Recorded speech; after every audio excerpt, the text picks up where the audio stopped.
Hey, bookcrows, I'm Beryl. I'll be your host today, and I am joined by my co-host, Thyme. Today we will be discussing The Otherwhere Post by Emily J. Taylor. But before we get into that, Thyme, what book are you currently reading, and have you picked up any recently?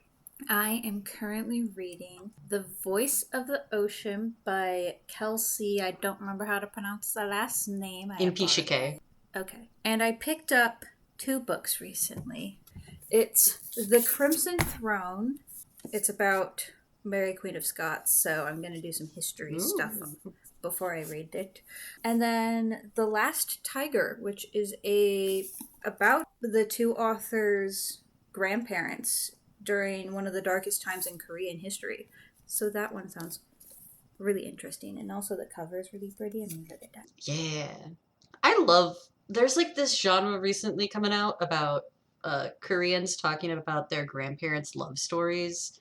I'm assuming The Last Tiger is a romantasy. There is romance, yeah. Okay. It's a forbidden romance. Yeah, there's a lot of forbidden romance, Korean grandparent love story retellings in the market right now, and I really do love to see that. I'm planning to pick up Six of Cranes sometime. I have seen that one. I've heard good things about it. I don't know a lot about Korean history. So for me, it's also really interesting because I kind of go in blind. I think I said Six of Cranes and I meant Crimson Crane. I mean, Korean history is really interesting, and Isn't Six of Cranes also a book, or is it Six of Crows? it's Six of Crows by Leah Bordeaux. We're never gonna get these authors' names correct. Like, we got an Emily J. Taylor this week, and I'm so happy I can pronounce the names. Well, I can pronounce her name. Just wait, we'll get into Irish authors, then we'll be really fucked. Funny thing that you mentioned. Most, if not all of these names are Irish names in the book. This is just reading like, oh, yep, that's Irish. That's Irish. It's okay. The other Emily J. Taylor book that I read, everything was very French, which I mentioned it the last time we recorded, when we recorded the Swan Lake retelling. I mentioned Hotel Magnifique. This is the second book to be released by that same author. Okay. Yeah, I read The Ghost Cat, and that's set in Edinburgh. So there's, Mm. the Scottish names. You're more Yeah. equipped to handle that. Even some Irish names, they throw you for a loop sometimes. 100%. But there's somewhere knowing as someone who has learned a little bit of the Irish language, I definitely can't speak it to an actual human being. Learning how the sounds of the letters and when they're mixed are helps a lot. But even then, even with some of my learning, I look at some names and I'm like, what? Yeah. Which is not a diss on the Irish language or Irish names. A lot of times they're gorgeous. I feel like the way that I look at Irish names is similar to the way that you look at French ones. Oh, probably. Yeah. Let's talk about the book. So, this book, very pretty book, The Otherwhere Post, I was actually pleasantly surprised by this, mostly because I want it to be clear when I go into this. For so many of these characters, I completely just cut their names in favor of their titles because I cannot pronounce Okay. Gaelic names. You said they're Irish names, right? I'm pretty sure they're Irish based off of the way they look, but I'm not going to pretend like I don't confuse Irish and Scottish sometimes. Yeah, well, and so the Irish language is not called Gaelic. It is Oh. called Irish. Scots Gaelic is different. They're cousins, Yeah. but they're separate. And then Welsh is its own beast. Yes, Welsh is Brythonic. I am not brave enough to learn Welsh.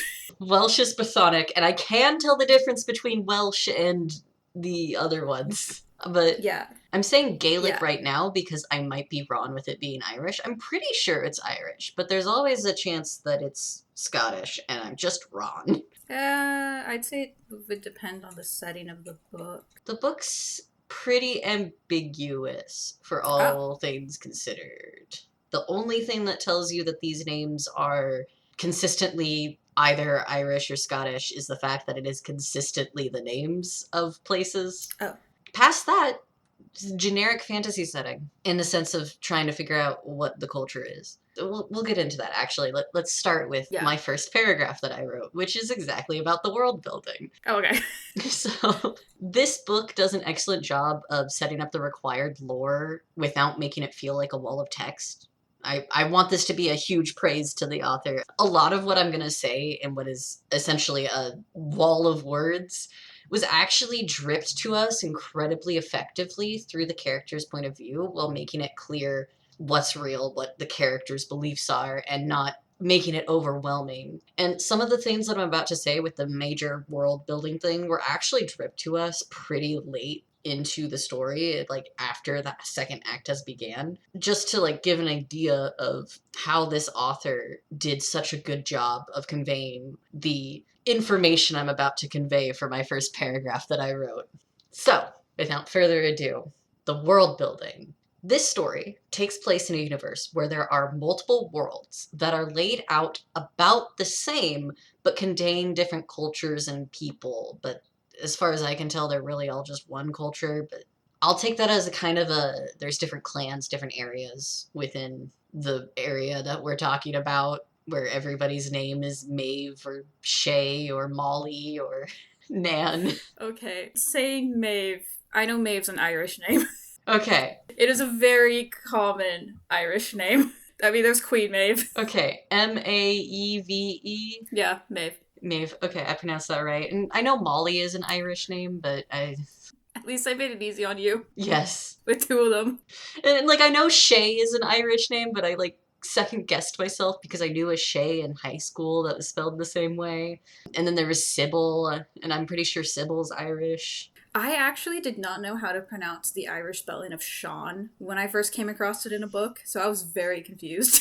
Were you like Sion? Seon? I don't remember how I thought it was pronounced, but it was not Sean. Fair. Because I went to school with a Sean, and it was spelled with the AWN. Yeah, but you also went to school in redneck country. Yeah. Yeah. The only two names I'll say that like stuck out to me as potentially not Irish were Tristan and Jonathan. Okay, I don't remember where Jonathan comes from. Tristan might be. To be I'm fair, pretty sure Jonathan is biblical. I'd have to look it up. But yes, there are multiple worlds that are laid out and contain similar features, but supposedly different cultures, slightly different cultures. The main character very quickly says that on a broader scale, you will look over them and they look identical, but when you get deeper down into it, they look different in the individual. Do you know what I'm trying to say? I think so. I mean, it's kind of like if you put like a overview of the more Anglo areas of Europe, people kind of assume that they all kind of function the same, but they don't. Kind of, yeah. I mean, when I'm saying multiple worlds, I literally mean like, let me continue through this, actually. Yeah, continue. Continue. All right. These worlds are known as Invery, Ballo, and Leyland. For 100 years, they have been connected via magical doors in each world's version of the city of Glome. These doors were made by famous scriptomancer Molly Blackcaster. When I say they are identical but not, I mean these are literally other worlds that have identical landscape features, kind of maybe stacked on top of each other, but different in the sense that they are different worlds and people can go between them. They don't have the same identical people, probably different, slightly different cultures between all of them. So, a la Stargate style. Yeah, all like Stargate style. They're all Canadian, forest, but they're all different. Yeah. So, there are more than 3 worlds out there, but most have been overtaken by a poisonous plant known as the aldervine. And I forgot to write this in my notes, but essentially, when the aldervine pricks you, you go into a sleepwalking state where you are in a constant nightmare. Basically, alive, but in experiencing horrors beyond your imagination. Therefore, Molly Blackcaster, when she created the 3 doors that connect the 3 worlds together, she made it illegal to go to any world other than those 3 because the Aldervine has taken over the rest of the world as far as she's concerned. I mean, makes sense. But 7 years ago, Invery was invaded by the Aldervine and the magic doors were burned. A scriptomancer named Jonathan Abinthy, I hope I pronounced that right, I'm assuming I pronounced it right, was blamed for the incident and died in Invery. This incident stranded many people across the worlds and left only scriptomancers as the people who can go between them. Since then, scriptomancer schools have been repurposed as both schools and the new interdimensional postal service known as the Otherwhere Post. Oh hey, it's the name of the book. You followed along so far, that's the world building I'm starting us out with. It's the world building that seems important for what's going on. There's more world building surrounding scriptomancy, which is the form of the magic system. There's something tugging at the back of my brain, and I don't know what it is about Alder in mythology. I don't remember what it is, though. Isn't alder a type of tree? An alder tree? I believe so. I'd have to go look at my Druid's Herbal book. Yeah. I know the main three are oak, ash, and elm. Mm-hmm. But there's also rowan. I don't remember what alder is used for, because it's not as common. Keep elm in the back of your mind. So let's actually start at the beginning of the book, instead of all the world building that I pulled together to make this summary easier. At the start of the book, we follow Maeve Abinthy, the daughter of the infamous Jonathan Abinthy, as she lies about her identity and tries to save up money to move to the countryside to start anew. The same week she buys a train ticket to finally leave the city, the Otherwhere posts announce that they have finally fixed the system from the first few years that they were established that left so many people with unmailed letters. Thus, tons of people are starting to get letters addressed to them from 7 years ago. Oh. Maeve unexpectedly receives one, and it's an anonymous letter claiming her father's innocence. This inspires Maeve to find the anonymous sender and reclaim her life properly. Makes sense. What a great way to establish the stakes. This girl literally can't say her real name to anybody because like her dad caused such an interdimensional crisis that she gets horribly treated every time that her name is brought up. It's like your dad being like a mass serial killer. It's like saying your dad is Ted Bundy. Yeah. Yeah. Which, notably, most people think she's dead. Oh! It's only happened to her once that she accidentally revealed her name, and that's why she doesn't reveal her name ever again. But most people think she's dead. The newspaper did say that Jonathan and all of his family died in Invery when the Aldervine broke out. I will say, I don't know if I would necessarily trust an anonymous letter, but I understand the desperation. Yes. And also, she's 18. So technically teenager, technically adult, but she's 18, not making the best decisions, but also, man, the desperation and stakes are set real high at the beginning. Yeah. So, first, Maeve tracks down a courier from the Otherwhere post who tells her that she has to get into the Otherwhere post to track the letter in the first place. So naturally, she forges papers claiming she's someone who can take the aptitude test to become an Otherwhere post courier. This is a normal thing for her. She has been forging papers for a very long time and changing her identity every 6 to 12 months since she was 11. Dang. That is a level of intelligence and ballsiness I do not have. Yeah, it's absolutely wild to me. But also, the man couldn't just track it down himself for her? Nope, he refused. What a dick. This is our romantic lead, by the way. What? Here's the thing, is when she asked how to track an anonymous letter, he asked to see it and said that he would do it for her, and she refused to give him the letter because the letter had her name in it. Oh, okay. Yeah. So he did say that he would do it, but she was like, no, I can't let you know who the hell I am. Fuck off. Exactly. Okay, that makes a bit more sense now. I thought he was just like, I can't do it. You gotta do it yourself, mate. Yeah. He was not happy about the fact that she threw a bar of soap at him to get his attention either, so he's being really nice. There is... Meet cute. I threw a bar of soap at him. Yeah. Why a bar of soap? Because she had just bought it, and it was the thing in her hand. Honestly, this book does such a good job of setting everything up in advance. I want that to be clear. Like, every little thing is important in this book, but also, I can't say every little thing in a summary. So there are some things that I just Yeah. did not include. Okay. But feel free to question me, and I will explain it. I literally finished this book last night in one sitting. It was actually incredibly good, but we'll get to what my rating is later. So, unfortunately, once she is in the aptitude test center, she finds out that most people have like a portfolio from their time going to school, because the Otherwhere post school to train people in scriptomancy is a university. Because of that, a lot of people had to finish primary or secondary school before going and getting into, like, even applying for this aptitude test. And they have these folios of information about them from their schools.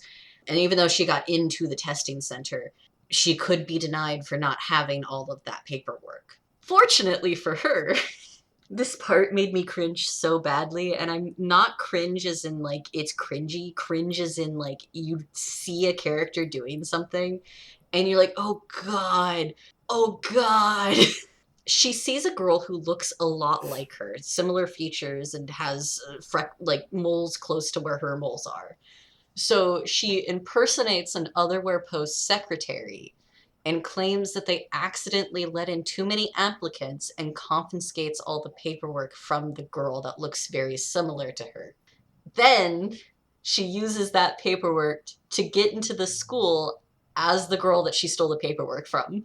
Okay. That's one way to do it. Very determined, very ballsy. But this is what happens when you have nothing left to lose, honestly. Okay, so she steals someone's paperwork. Yeah. Basically stolen identity situation. Of course, she is caught very early on by the courier that she met earlier, the one that I said is the romantic partner by the end of this, That she threw soap at. that she threw soap at. His name is Tristan, and he is also the postmaster's son. Oh. He confronts her very quickly. She made a mistake in which she told him that she is horribly afraid of horses, but the paperwork for the girl that she stole from said that she was the club leader for the equestrian club at her college. She never made that mistake again, but he caught her very early on because of that, and he confronts her and promises not to tell his father so long as she doesn't get him in trouble, because he's been assigned as her mentor. Essentially, he doesn't want to teach her, but if he reports or anything, he could get issues thrown his way, get assigned a different girl to a different person to teach, and he just doesn't want that mess. So he's like, don't get in trouble, keep me out of your trouble, and I won't tell anybody, with a heavy emphasis on maybe he'll find this entertaining. This is the love interest. Okay.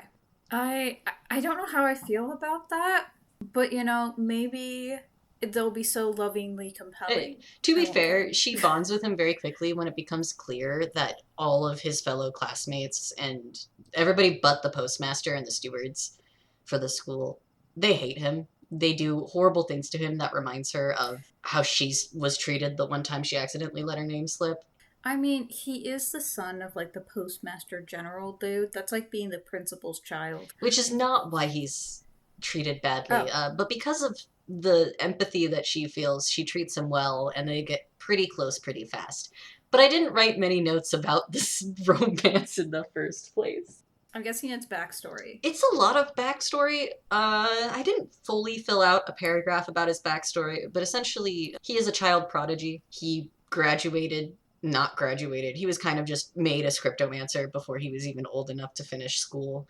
When he discovered that because he couldn't control his scriptomancy as a kid early enough, he had accidentally killed a few people, and his dad, and the stewards were keeping it under wraps because they didn't want him to find out. But he found out anyways. So he refused to do any scriptomancy from there on out. And then the year prior to when Maeve went to school, his childhood friend, who he survived the destruction of Invery with, was transferred to school and given a scholarship to become a scriptomancer so long as she had him as her mentor and could get him back into scriptomancing. Okay, so subtle blackmailing. That's fine. Yeah, there's a lot of blackmailing in this story. There's a lot of political blackmail. While researching things to prevent people from getting injured, she found a book that nobody had seen before in the archives. And shortly after discovering that book, while reading through it, something happened to her and she died. And he found the body. Everybody else decided that he was the murderer or something related to her death. But obviously the stewards and the headmaster know better than that. But rumors fly out of control, so everybody thinks he's a murderer or somehow related to her death. That is me trying to explain exactly what happened there without giving a spoiler about two different things. So I apologize. We'll get to those two different things. Okay. But he does agree to let her do things so long as she's not caught. He does agree to let her investigate her anonymous letters so long as she doesn't get caught and doesn't get him in trouble. Thus, we begin the investigation while she is also attending scriptomancy classes. Now, in my notes right here, I'm saying she is somewhat helped by Tristan and her roommate Nan. Remember when I said he didn't want to get in trouble? Well, because they grow together so quickly, he starts being a little bit of a golden retriever boyfriend pretty early on in the book, and he throws the idea of not getting in trouble for her out the window very fast. But then she has a roommate named Nan, and then she learns some basic things about scriptomancy, like how there's an ash from a specific type of elm tree that can grow only in Leyland and can negate all negative effects of scriptomancy, because scriptomancy is very dangerous. This is why it's a university. Clearly. I mean, death. Mm-hmm. Death, amongst other things.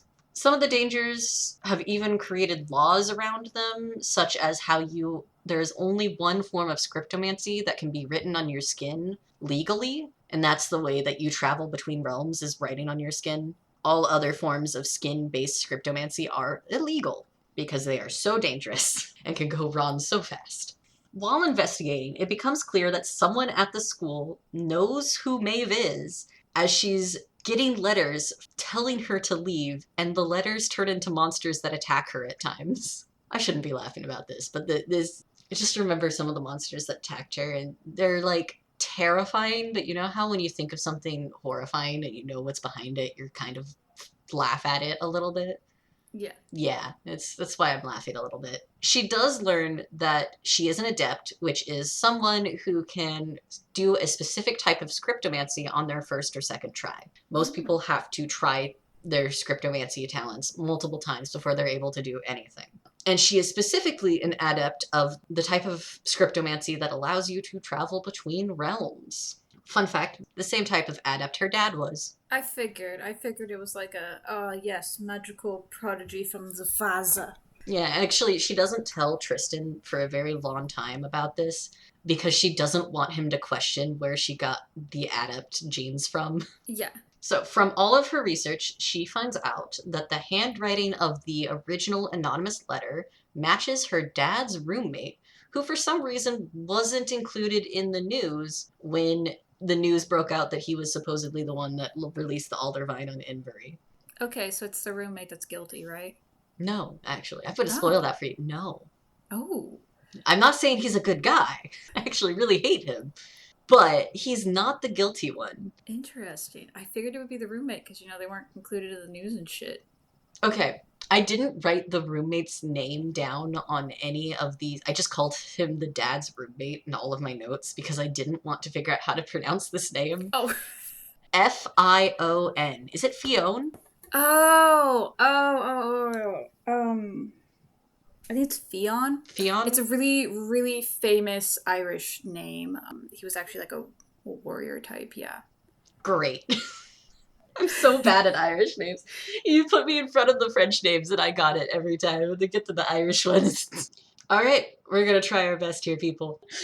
Okay. Unfortunately, right after she finds out who the roommate is, Fionn, her own roommate, Nan, is attacked by one of the letters meant for her. So she decides to leave the school. Is that snickering that I can hear? I can't see you behind my script. a little bit because you're just like really enunciating the names. I'm trying. You're like Fionn, Nan. There's a lot of roommates here because I really didn't want to butcher these names. To be fair, a lot of the more historical names are pronounced really similarly to how they're spelled. Fair. There's just a little bit of like the vowel differences. And as soon as there is a McCool, I know how to spell that. McCool. Kukulane? Gotta go Kukulane. Kukulane? Ah. I will not ask you to spell the Uan Nagat. It's fine. Or the Labor Gabala Erin. As long as thank you. And I am by no means a professional at pronouncing these. I was not born into the culture. To be fair, a lot of Irish people also don't speak Irish. They stop learning it in high school. Yeah, I know. It's a dying language and it's depressing. Okay, where did we leave off? Nan fucked off. No, Nan did not fuck off. She left. Nan got attacked by one of the letters, so Maeve left. Oh, Maeve left. I thought you said Nan left. Nan was like, this fucking letter shit. No, I am out. No, Nan was like, you don't have to do this alone. And she's just like, yeah, I do. And she bounces out of the school and leaves Nan with the excuse to tell everybody that she had to go on a sabbatical. It always makes me laugh when main characters are like, I have to do this alone. Like in the... So, I have the fake 7th book of Harry Potter. And in the original Harry Potter 7th book, Ginny is just chilling. She goes to school. She does whatever. In the fake 7th book, Ginny's like, Harry, I'm going with you. You think I'm not going to help? No, you can't tell me what to do. I'm Ginny Weasley. Perfect. That's what this is making me think of. If it makes you feel better, we do get a moment later where they're like, okay, stop doing this alone. You got to talk to us. And she does relent. But Thank you. The Harry Potter character of this book. Because Harry didn't want help either. It's kind of part of the hero's journey to refuse help sometimes, so... It is. They're like, I can do this by myself. I don't want to drag others down with me. And then they're like, but friendship was important along the way. Friendship is magic, guys. It's a very important part of the hero's journey. Unless you're Odysseus. Fucking Odysseus. Anyway. So she does track down her dad's former roommate, Fionn, at a university event where he teaches in Barrow. He tells her everything that he knows, and so here is a giant wall of text that was once again done way more beautifully in the book. He was with her father the entire day the Aldervine broke out. So, like, immediately just clears his name. Like, there's no way he broke at the Aldervine. He was there with her father when it broke out. He knows that it wasn't him. Wait, then why didn't he say something? Okay, we're getting to that. Is he the one that sent the letter? He's the one that sent the first anonymous letter. The one that told her that her father was... Okay, that's so right. He wasn't... Wait, was he... He was also sending the mean letters, though. No, he was not. No, he wasn't. He was not. She knew from the mean letters didn't have the same penmanship. That's right. That's what you said. Okay. In the chaos of the Aldervine breaking out, the two of them split up to look for her. Before Fionn found Maeve, he found Jonathan instead with his throat slit. Oh, so her dad was murdered. Just straight up murdered, yes. And Fionn was the man who pulled her out of Invery right before the door was burned and dropped her off at the orphanage 7 years ago. He sent that letter to her after she ran away from the orphanage, hoping she would find him, but obviously that didn't work out back then. Now we know why he sent the letter in the first place. The lines are starting to connect. So she's 18, and she was 11 when all this happened. Yes. And she has no memories? She remembers a guy pulling her out and taking her to the orphanage. But she didn't know who it was. She didn't know who it was. She was in shock. Something I didn't put in here. You know how I mentioned she was afraid of horses earlier? Yes. When the Aldervine broke out, she watched the Aldervine start taking people. And in the chaos of her and her aunt running away, she saw her aunt get trampled by a horse. And she was trying to, she was in shock, being like, we have to get up. And that's when he grabbed her, pulled her through the door, left her at the orphanage. So she was in shock of seeing her aunt get trampled by a horse. I would have just adopted the goddamn kid myself. Right? But But okay. But he also reveals that her father was working on a highly illegal skin scriptomancy research project, one that he managed to perfect. This form of scriptomancy negates all negative effects from the magic without the need of the ash that I mentioned before that negates it. So, like, any negative effects whatsoever, it just cancels it out. It won't hurt you anymore. But it's written on the skin, and so that's why the father hadn't revealed his research yet, was because his research was technically illegal. But Fionn believes that that is why Maeve's dad was killed and blamed for the incident. And like there's like a whole bunch of stuff going down exactly what happened right afterwards to show why he believes that the journal was the important puzzle piece. The journal where he wrote all of his notes down for this research was the important puzzle piece. And so rather than dealing with that mess, he hid the journal in the archives, like deep in the archives of like hundreds of years ago, built before even Molly Blackcaster made the doors kind of situation. So he hid him down in the archives, the journal down the archives. So Fionn says that he would like to help her more, but he has been receiving death threats to keep his mouth shut ever since he hid the journal. Also death threats asking him where the journal is in the first place. Like, just the knowing murderer sending you death threats of your best friend and roommate. And you're just like, I okay. would have just gone to the fucking authorities and press and been like, hey guys, here's the deal. Yeah? He's innocent. I'm getting death threats from his murderer. Can we, solve this? Mm-hmm. Well, instead of solving it, he left Maeve alone, but he tells her that he can't help her now because of the situation. But he does give her a letter and says that it contains memory scriptomancy of her father before sending her on her way. Oh, okay. Yeah, so memory scriptomancy, if you read it aloud, it will give you the person's memory that they are. That's cool, right. though. Yeah. It actually is shown very early on. It's one of the ways that the book really early on shows you both the lore of the world and the backstory of Maeve, because you get to see Maeve at 11 years old dealing with her aunt's death from the point of view of the postmaster who watched it happen as he was trying to escape. It's also a really nice way of doing flashbacks without having to do it in a different fashion that most books do. Yes. It also really hit home what the deal with the Aldervine was before that flashback. We didn't know why she was afraid of horses. We didn't know what happened to her in Inverie, but we did know that she escaped Inverie. We didn't know who the postmaster was or how he was connected to this past he burned the doors. We didn't know why the Aldervine was a big deal. And in that flashback sequence that is, as you said, a very smart way to do a flashback, we got 4 incredibly important pieces of information right then and there, including her going, why can't I remember the face of the guy who saved me? And the guy's face not showing up in the flashback because it was happening while the postmaster was trying to escape. Yeah. It was so well done. Anyways, we'll get to that. But yeah, so he sends her on her way with this letter that he says contains the scriptomancy of her father. Very specifically, memories of her father right before his death to prove his innocence, but then also says, do not share this with anybody because my life is on the line. Just men doing men things. It's kind of reminding me of one of the biggest plot holes I have in the Harry Potter series is, why didn't you just give Sirius Black Truth Serum? Because plot holes.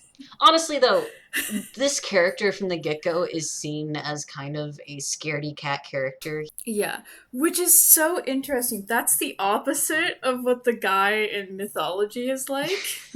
Amazing. Yeah, this guy is giving Peter Pettigrew vibes, honestly. Okay, got it. I mean, none of us would know what we would do if we were in the similar shoes. Yeah. It's easy to say what we would do versus what we may actually do. Mm-hmm. And this guy got a really good deal to not be connected to the crimes of his roommate whatsoever that were being very publicized. And he got to see his room get torn up because they were doing the investigation and how aggressive the investigation was. I can see his point of view. Is he an asshole? 100%. He should have just adopted Maeve from the get-go.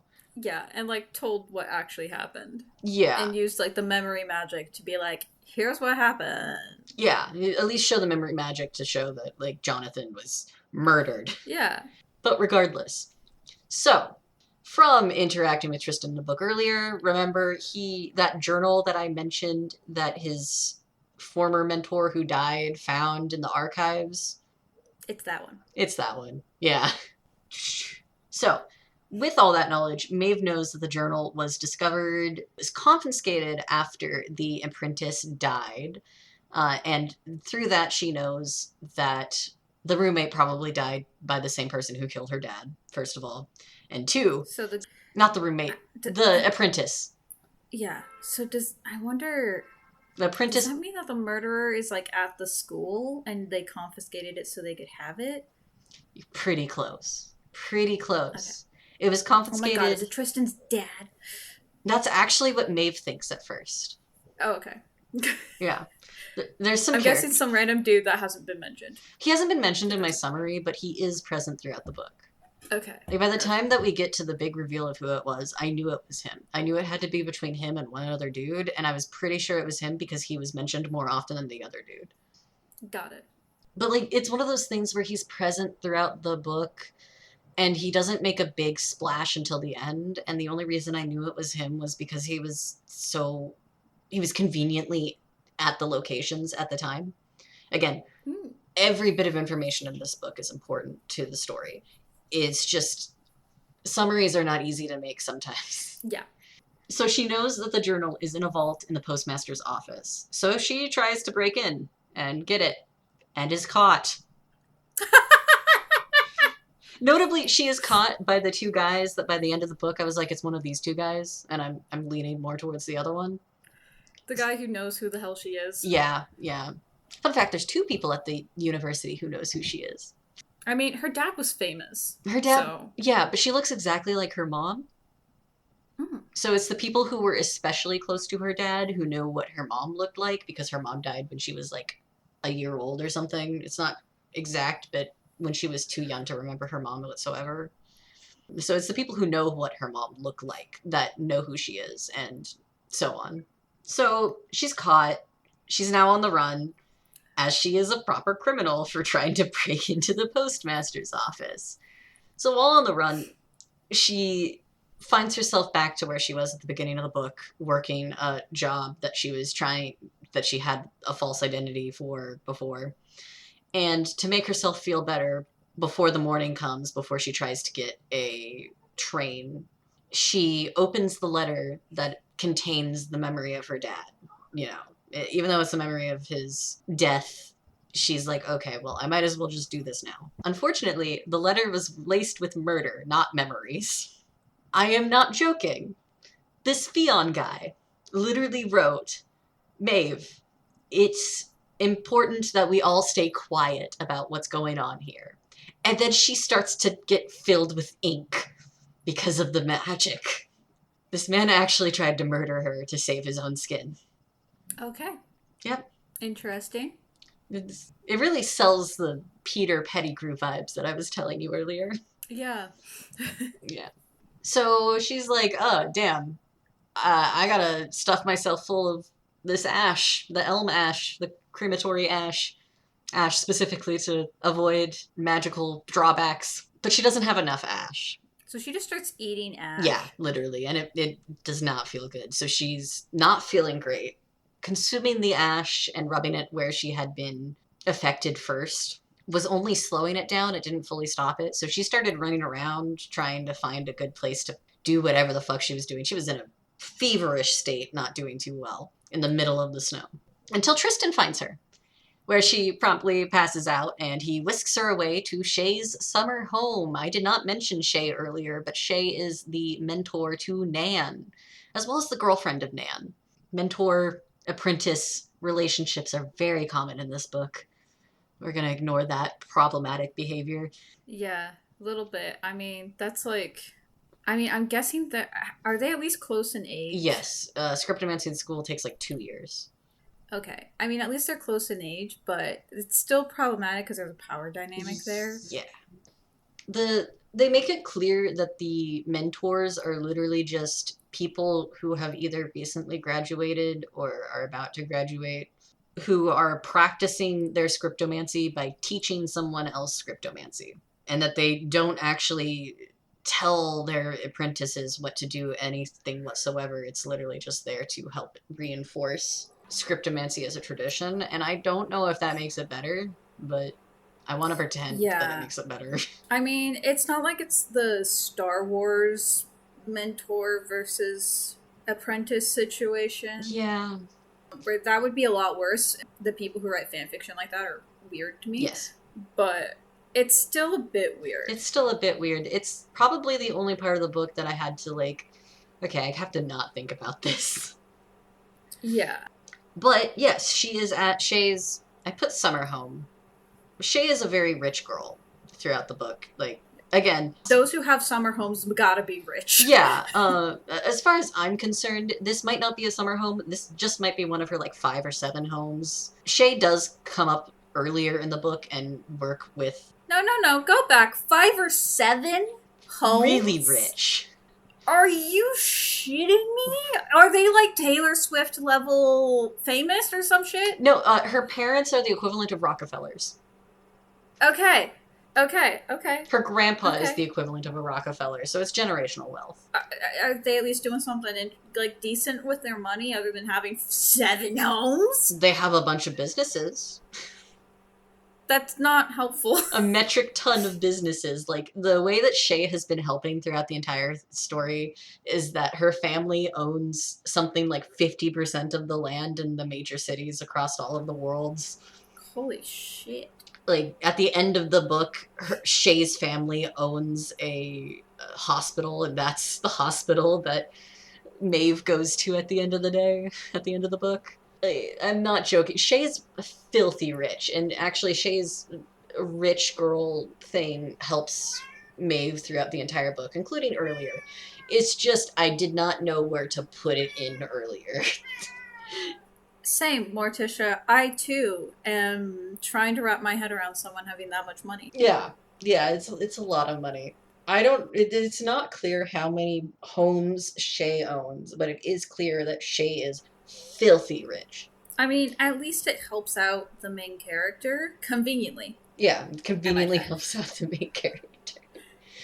Anyways, so from there, Maeve finally reveals her real identity to Shay, Nan, and Tristan, because all of them are in Shay's other home. How shocked are they? Or are they not shocked at all? Pretty fucking shocked. Oh, okay. I mean, they all think she's dead, so fair. Yeah, they all think she's dead, and also her dad's the equivalent of an international terrorist.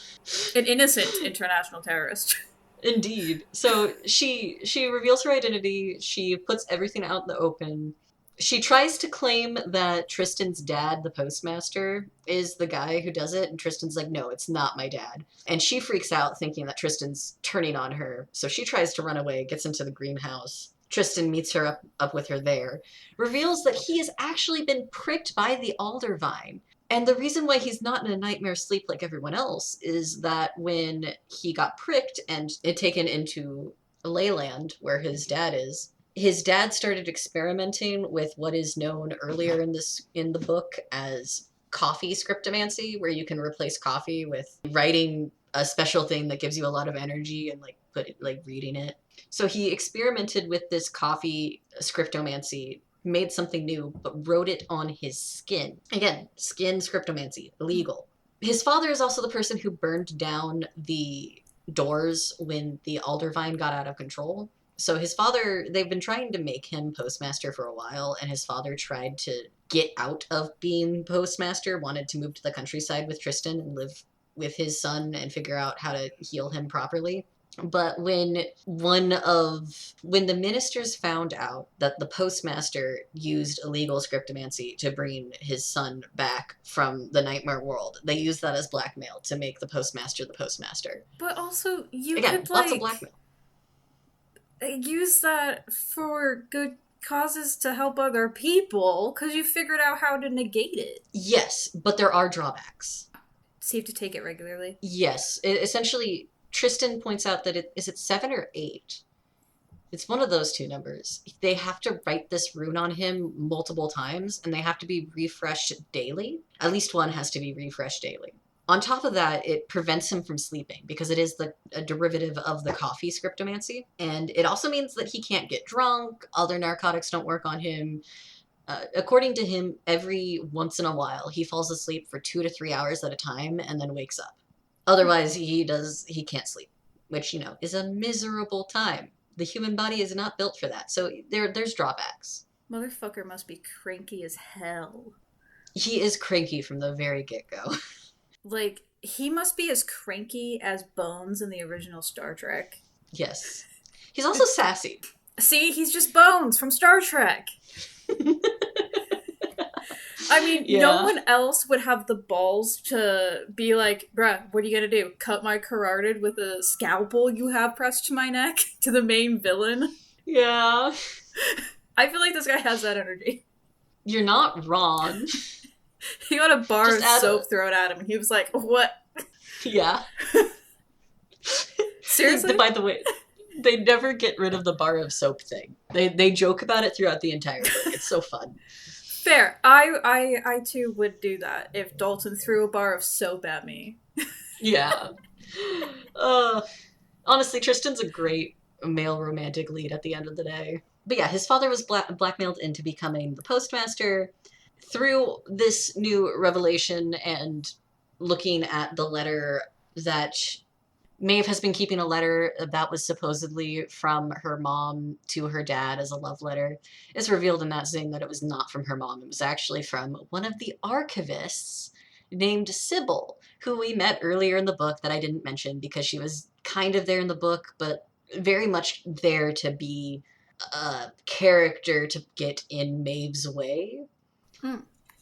That wasn't really a big deal until we got to this part where they're like, oh, Sybil, let's combine stories about what's going on. Oh, hey, Sybil tried to break into Maeve's room when Maeve wasn't there. This is Sybil's handwriting here. Sybil is an archivist, and we know through the investigation earlier that the archivists bought one of the very rare color of ink that was used for the letters that attacked Maeve. They're like such a rare color that she found exactly the only place that buys it, and found the only place that buys it is owned by Shay's family. And through that's how they figured out who bought it. If you're gonna use ink to have letters attack someone, don't use a rare form of ink. Yeah, though I do say, normally don't use a rare form of ink. The villain was actually smart here. But they do find out that the name that was listed for the ledger for school was Sybil's name. So everything's coming together looking at Sybil, right? I'm gonna guess it's not Sybil. It's not Sybil. Sybil's the red herring. Like, I was reading all that, and I'm like, yeah, all the evidence is kind of looking like it's Sybil, but something's not right here, so. Real easy to just be like, hey, will you go buy this ink for me? Yeah. The real answer to that is that the actual villain bought it himself, and then wrote Sybil's name instead in the ledger. I was gonna say, or that. Honestly, props to this book for giving us a good red herring that I could tell was kind of a red herring, but I still was willing to believe it. Definitely did not treat me like I was stupid, but did a good job of building what it had. So we're gonna skip past more Maeve adventures. So I skipped the investigation that we had earlier, where there's like a bunch of little beats that I told you about already, and we're skipping past Maeve almost getting caught a couple times while they are setting up their plan to confront Sybil. So let's skip to Maeve confronting Sybil at the top floor of the archives. Unfortunately, right as Sybil reveals that she genuinely didn't know that Jonathan was murdered, which, by the way, the other reveal here is that Sybil and Jonathan, the reason Jonathan was with Fionn the entire day was because he was preparing to introduce Sybil to Maeve as his soon-to-be wife. That's a whole plot point that, funny enough, Fionn didn't mention. Anyways, right as Sybil reveals that she just did not know that Jonathan was murdered. She was genuinely shocked. The Aldervine has broken out of the containment tube in the basement because it turns out that the school has a sample of the Aldervine that was collected by Molly Blackcaster back in the day. The sample was revealed a long time ago, by the way. We'll get to that. Somebody has broken the Aldervine out of its containment and kills Sybil right in front of Maeve. Rude. So now Maeve has to get out of the archive/library. And when she reaches the door that separates the rest of the library from the archives, the door is made of glass. There's glass windows around it. The ministers, the stewards for the school, the postmaster, Shay, Nan, everybody but Maeve and Tristan, who are still in the archives, see the Aldervine creeping around everywhere. And Maeve realizes that the Aldervine is about to get out, so she just wraps her hand in a blanket. Not a blanket. A curtain? I think it's a curtain. She wraps her hand in some kind of cloth thing and pulls the vine away from the crack that it's about to get out of, in which then the vine reacts badly and retreats, but Maeve is pricked because the cloth did not protect her from the Aldervine. So she wakes up in prison. Tristan has used the same method of keeping him from falling into the nightmare slumber on her, so she now has a bunch of coffee written into her skin. But he can't stay with her the whole time. He's just allowed to be in there long enough to write the scriptomancy script onto her skin. And being alone with almost nothing makes her think about everything that happened in that library. Because what else are you going to think about when you're in prison right now? You know? Also, is she in prison for like trying to break into the thing earlier, or? Well, she's in prison, 1, because she tried to break into the postmaster's office. 2, because while all this was happening, they found out that she was impersonating somebody. Oh, okay. Remember that plot thread theft. from later? Yeah, the identity theft. 3, all but one of the stewards wants to blame her for the release of the Aldervine. So the postmaster, one steward, Tristan. There's like people who saw she didn't do it. There's people who saw her pull the Aldervine back. Nobody saw who broke the Aldervine out. But didn't they see her like chit-chatting with Sybil? No, because the top floor of the archives, it was just her and Sybil at the top, and so she had to run down the stairs of the archives to get to the door. They need security cameras. They do need security cameras, but this is fantasy. Or like magical alarm thingies. Yeah. One steward says that she's innocent. The rest are not so sure. The ministers are not so sure. They think that she could be the one that did it. They know that she committed identity theft. They know that she broke into the postmaster's office. So she's definitely a criminal, you know. So that's why she's in prison. And they mostly needed her awake so that they could figure out what happened while they investigate. Can't just do it for for nice reasons. They gotta get something from it. Yeah. So she's thinking about everything that happened, and she remembered that before running into the Aldervine, she had actually coated her hand in that ash that I mentioned earlier, the Elmash, the crematory Elmash.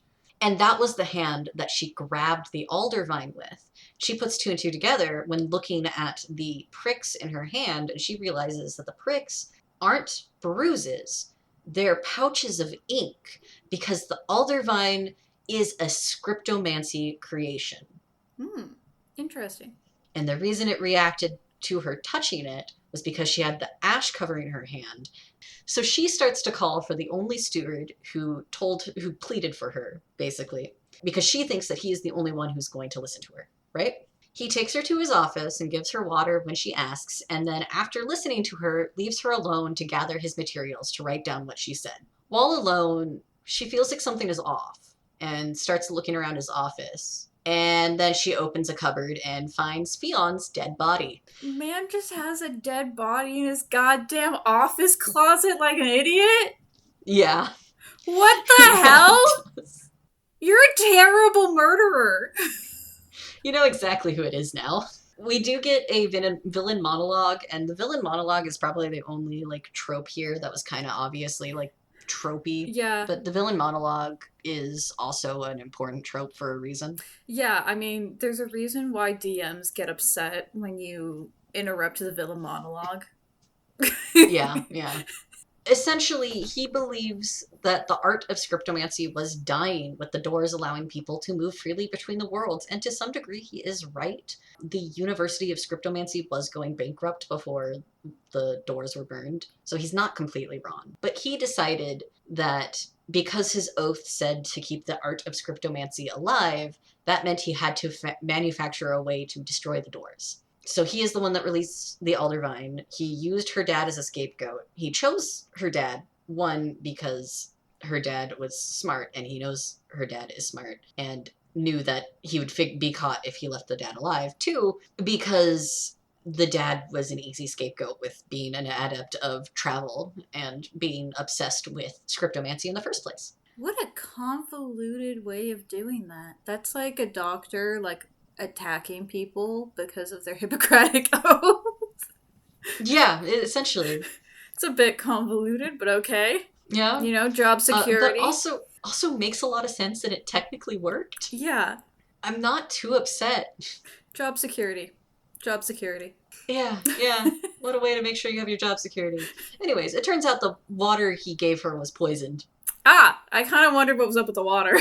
Yeah, you know I'm not going to mention something unless it's important. And he knows that the water is poisoned. The point of the water wasn't to actually kill her, it was to knock her unconscious so that he could throw her out the window and make it seem like she was trying to escape. What he doesn't realize is that the coffee scriptomancy, you know how I said earlier that because of the coffee scriptomancy, it keeps you awake. It keeps you awake. It also makes it so that wine doesn't affect you. It makes it, yeah. So she's not actually affected by the poison. And realizing that, she just starts making a ruckus, which brings everybody to see that she's landed on the floor, so on and so forth. You get the idea. Like, she's thrown out a window. The idea was to make it seem like she was escaping, but because of the ruckus beforehand, he was kind of caught, and it became very questionable on if she was thrown out the window or not. But she's still awake. She lands in the snow, survives, but with several broken bones, has to be awake through the entire broken bone process. Yeah, because of the scriptomancy on her skin right now. Please tell me they skip that in the book. They do. It is wonderfully skipped through a chapter that is... Thank God. Yeah.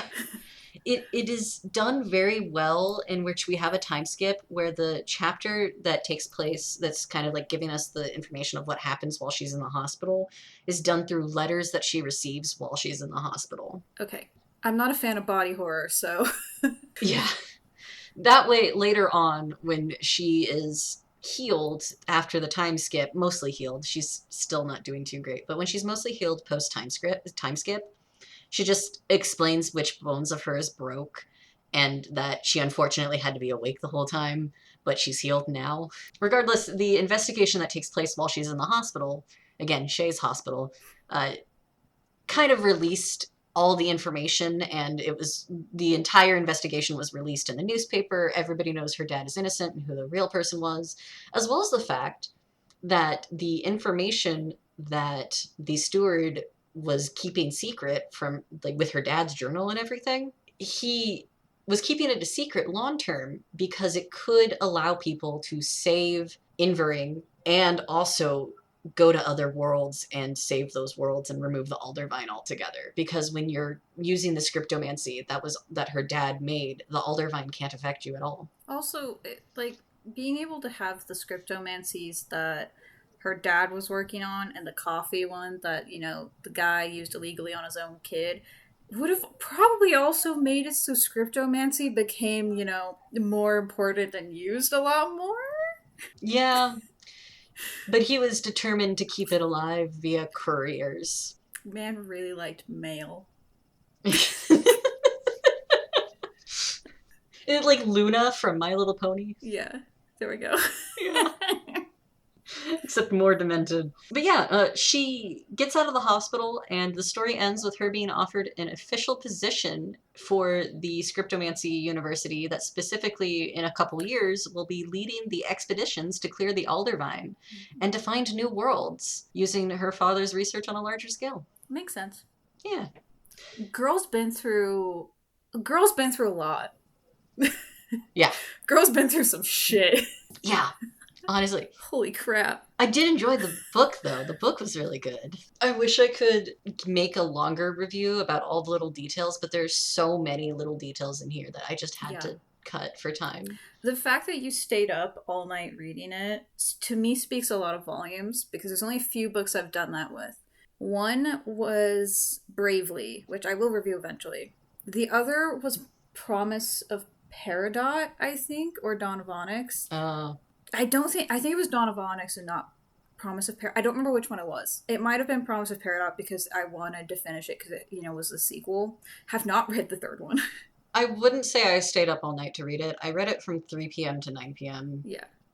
Like, you read it in, like, a quick succession. Yeah. Still. And honestly, I wish I took my time through it. I did see online that several people said it was even better the second time you read it. So I might read it a second time sometime. Yeah. Like, the only time I've stayed up or read in really quick succession like that is either the book was really engrossing, so like you're able to like get lost while reading it, or you just really wanted to know what happened next. That is not to say that like the Sacred Stones trilogy is the greatest book series ever. It's not. It's kind of a Court of Thrones knockoff. I like it. Yeah. I also screamed at it a lot. Yeah, same. 100%. Especially book 2. Book 1, I was fine with. I enjoyed book 1. Book 2, I fucking hated her. Book 3 just gives more sex than the first two books. Oh my goodness. Yeah, I mean, you do believe they can't keep their hands off each other, but you're like, show some self-control. Yeah. I will say this book does not have any sex. They are adults, and they do some very spicy things with not ever actually having sex. Like, there were some hot scenes in here. I find that a lot better than having smut in books. 100%, same. Like, there's a young adult series. I don't remember. I want to say they're 18, maybe early 20s. That, honestly, I found to be more enjoyable and more, like, I don't want to say getting you hot and bothered, but, like, it makes your mind wander to, like, what could have happened next type stuff. Mm-hmm. Which you don't get that with books that have like smut, especially those that have the male is possessive and domineering, Shadow Daddy Rise End vibes. Yeah. It's just, I'm so tired of Shadow Daddies. The Fade to Black is a lot nicer, I think, because it gets your mind rolling to the possibilities. If you need to experience the actual thrusting of the sexual scene, then you lack imagination. Also, it's more inclusive to not have smut for people who are asexual and things like that, you know? There's only 2 books I've read where I've been upset that it did not end in a romance, but one of them I understand why it didn't, and I will get to that when I do the book in another episode. Oh, okay. Because the thing is, I hate that people ship this character with other characters because to me, they're an asexual character. They just don't want a relationship. So they're probably asexual completely. But in the book, you kind of get it. Understandable. It's a sequel to a movie. As a demi-ro person who is so close to Arrow, it really annoys me how many books have romances that don't need romances. Yeah. In Emily J. Taylor's other book, which I will probably read at some point again the second time for one of these reviews, I didn't like the romance ending. I understood why it was there, but I thought that the characters could have done everything without the romance. In this, technically the characters could have done everything in here without the romance, but it was fun. The romance was really fun in this one, so I accept the romance for that. So when does the romance officially kick off? I'm guessing not when she throws the bar of soap. It is not when she throws the bar of soap. It's not even when he, he's sassy to her from the get-go, and she definitely has some attraction to him from the get-go, where after she throws the bar of soap and she's standing closer to him, she's like, oh, this guy is quite fit, but that doesn't matter. Straight-coded. Yeah. Like, I definitely had a moment when I was reading that. I'm like, oh no, is this going to be another refrigerator of a man with a tiny girl situation? Refrigerator of a man. It's something that Allie Hazelwood? Yes, oh my god. All of her books are refrigerators of a man next to a tiny woman, and I have consumed one of her audiobooks. The one that is only an audiobook. I have the one book that I have heard is actually decent, and that is Deep End. I have been tempted to get that. That one involves a lot of BDSM. Yeah, I watched someone review Icebreaker, and I'm like, I'm happy I didn't buy that book because it looks pretty. It's a beautiful book. It's got the white with snowflakes. I think Icebreaker is not Allie Hazelwood. I think it is. I thought it was. Maybe it was someone else? Okay. Google. I think that's Hannah Grace. Oh, sorry. They all have very similar vibes. Yeah, Icebreaker is Hannah Grace. They do all have similar vibes. Allie Hazelwood's the one that has Bride. That's right. Yes, Allie Hazelwood is the one that and she actually just released her other book, Mate, recently. I hate it from the title. If you have fated mates, alpha omegas, no. I hate fated mates. I hate soulmates. I'm also gonna say it. If you're gonna have an Omega verse story, why make it straight?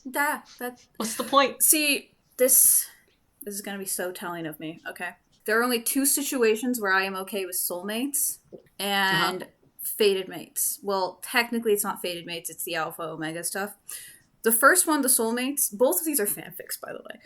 If you're writing a fanfic about Azrael and Crawley and you have it be soulmate coded, I am okay with that. They are entities that are 6,000-year-old immortal non-binary beings, okay? And their story is compelling. I love them. Okay? Fair. The only other time I've read a book where a fanfic, where they did the alpha omega thing and it was really well done, was a Destiel fanfic where they were angels and demons. Dean was a demon. Obviously, Castiel was an angel. And it had to deal with that sort of stuff because whatever. It's fanfiction. Yeah, they can do what they want. It's fanfic. Only time I've had it and it'd be okay. To be fair, Allie Hazelwood specifically, the reason why her men are all refrigerators of a man with a tiny girl is because she started out as a Raylo fanfiction writer. In fact, her very first published book is Raylo fanfiction. He's not a refrigerator of a man, though. He's just a dude. He's not. But he is quite a bit bigger than Daisy is. To be fair, and I'm going to say this, okay? I cannot speak for all femme-identifying people. We enjoy our femboy twinks, okay? Have you seen how many people like Legend of Zelda Link? We love our femboy twinks. I'm gonna break your mind. Bisexual women like their femboy twinks. Straight girls actually prefer men that are dad bods. To be fair, I'm an ace, but I'm on the pan romantic spectrum, so maybe I should say all pan women their femboy twinks. All the baddies like their femboy twinks. No, actually, a lot of straight baddies prefer dad bods, beards, and other things. I'm not going to pretend like I get it either way. You know, men are not for me. The most attractive man is straight, but in a peacock way. So your husband. Yeah. Or just Astarion. Astarion is bisexual in a peacock way. You know, if your man cannot be feminine every now and then, what are you doing with your life? Yeah, what are you doing with your life? At least get a man who can enjoy both sides. Yeah. In some capacity. Yeah. And it sounds like that's what how Tristan is. He's a sassy little bitch. We love a sassy little bitch. Yes. I will say, the fact that he has the same name as my brother-in-law throws me for a loop, because... I'm so glad I'm not the only one that thought that. I was just like, I do have to ask, does your brother-in-law have glasses? No. He has Perfect, really beautiful. long hair. No! He grows it out and cuts it, is what he does. He donates his hair. No, you know, that's cool. He is a sassy bitch, though. Alright, we're gonna ignore them. It was also nice, though, to see a male romantic lead who was wearing glasses the whole time. Yeah, you don't see glasses a lot in books or fiction. Yeah. Unless it's like the awkward nerd girl who then gets a glow up and then they remove her glasses because glasses are ugly. Ma'am, I wear glasses. Fam, I am instantly more attracted to somebody if I see them wearing glasses. I know that there's technically an anime word for that, about like people who specifically prefer people with glasses. I know I'm that. How many dominatrix style anime girls wear glasses like the teachers? You know? Yeah. Look, glasses are just fine as hell. I also think I look weird without my glasses. I have a round Fair. face. So, you know, the glasses help. I've I've seen you without glasses so much because of dance Yeah, classes that like my brain recognizes both glasses and non-glasses as you. we are two different people. One wears glasses, one doesn't wear glasses. Mm-hmm. Also, you can't wear. I can't have contacts. I tried the cat hair. Just no. Yeah, I mean contacts are The not contacts for also scare the everybody. shit out of me because they can get stuck in your eye. They can like roll back. I'm Okay. so glad I don't have eye problems. You know what? You know what's bullshit? Dalton has astigmatism that is counteracted by another eye condition. You told me about that. It's so annoying. I'm like, you little bitch. Oh, okay. Back to the book. Back to the book. I don't actually have a lot of notes on this, especially since I did talk about some of my opinions while giving Mm-hmm. the summary. Mm-hmm. I have the world building is amazing because the world building doesn't go too deeply, but has just enough depth to it that it feels really lush. The storylines together, they all flowed really well. And like I said earlier, I couldn't put everything down, and I wish I could. The romance felt real, which we just talked about. And the reveals that they have do not feel out of left field whatsoever, except for the one red herring felt a little out of left field, which is the hint that you get that it's a red herring. Yeah, there's a lot to say for when mysteries are done.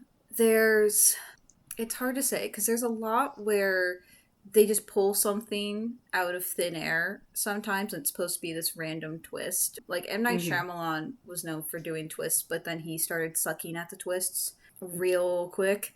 But that's one thing that I am not the biggest mystery person in the fact of like I could not read Sherlock Holmes. However, I do like Hercule Poirot, which is weird to say. But if I'm thinking mysteries, you have to have it so that there is some setup in the whole thing without it being too blatant, and that's really hard to do. So Yeah. there are going to be people who pick up on it real easy. There's going to be people who don't. That's kind of the beauty of it. Yeah. Honestly, I used to be a big mystery person when I was a kid. And at some point, I stopped reading mysteries at some point because I could start telling which mysteries were bad and which ones were good. And I just stopped caring so much. So when I read a mystery that actually does an amazing job of setting everything up, I like it a lot. Past that, any thoughts before I go into my rating?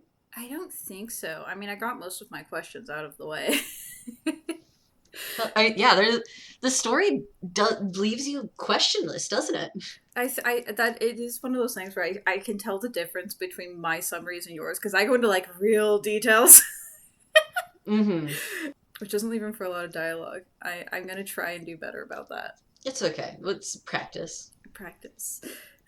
I definitely leave room for dialogue, but also, again, I practice. You also write scripts for a living. I write scripts for a living, yes. Okay, my rating for this book, I actually originally gave it a slightly lower rating, and then I was going through my rating rubric, and I left my rating rubric really up in the air. So I'm just going to say the basic three criterias that make the majority of my grading rubric. One, how much did I enjoy the story? Most important one. Yeah. Two, what would I change about the story? And three, if not for the other two, were there any major issues that I had with the story? Because you could see something that's an issue but not want to change it, or like so on and so forth, or see something that you don't want to change but could still have an issue. It doesn't necessarily mean that it's a plot related issue. It could be a different type of issue within the story. I would not change a single thing about this story. And I don't see any issues with the logic that was followed in the story. Even with us making fun of Fionn, Yeah. his character makes sense. Yeah. And I really enjoyed this book, but it wasn't a life-changing read for me. It is up to being this is up to being changed on second read through, but my current rating for this is a 4.4. That's actually really good. And I mean, your review made me kind of want to read it. Yeah. It is a book that has caught my eye a few times because of the cover. It's really good. I was kind of skeptical because Hotel Magnifique made me upset several times while reading it, but this is her second book that she's published, with Hotel Magnifique being the first one. She might be a ghostwriter before this, so it might not necessarily be her actual second book, but it's the second book under this name. That is true. I forget that ghostwriters are a thing. Yeah. The fact that people can tell that Sarah J. Maas has started having ghostwriters is quite an experience. I really need to do more in the book community because they're like I'm pretty sure I've seen that she's done ghostwriting. I don't know what books it is. But there was She doesn't do ghostwriting anymore. She now has ghostwriters so that she can write while she's touring. Ah, interesting. I forget that she's so big that she does touring. Yeah. Yeah. There's two books that one got pulled shortly after it was released last year because it was fan fiction about real life people. It was egregious. Ooh. It was horrid. And then there was another one where the author talked the book up so much and talked about how, you know, she had professional editors and stuff like that. I think you know what book I might be talking about just based on your reaction. I know exactly. Yeah. Yeah. So there's some where I'm like, I kind of wish I'd been able to get access to them. I would never actually read them, but you know. But it'd be interesting to see what the deal is. Yeah, it's kind of like watching The Room. You don't watch it to do it seriously. Mm-hmm. I kind of want to get that book now. You should. I would offer to mail it to you, but money is expensive. Do you want it? Yeah, I need to take pictures of books and see if there's any you want as well. Hell yeah. Yes. Do a good old swapperoo. Swapperoo. Yes. Yes. All right. We need to record an outro. Yes. All right, book crows, join us in the next episode, which is Voice of the Ocean by Kelsey Mpishike.